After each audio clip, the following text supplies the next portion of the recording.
Hello everyone, in this video discover how to use the delta L sensor to measure the opening of a crack.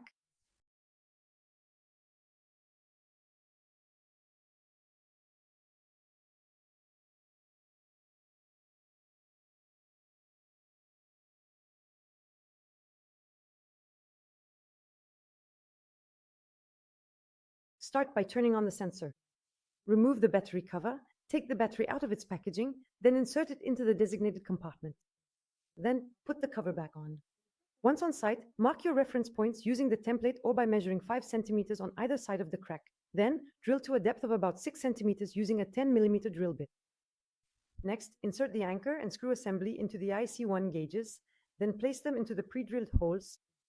Using a Phillips screwdriver and a hammer, gradually drive in the wires by tapping them. Continue until you achieve a stable and firmly secured attachment to the support. Before each measurement, calibrate the sensor. Place the stainless steel rings of the delta L on the delta L0 heel block, then press 0. Next, position the sensor on the gauges. Make a slight pivoting movement to align it, stabilize the pressure, and note the displayed value.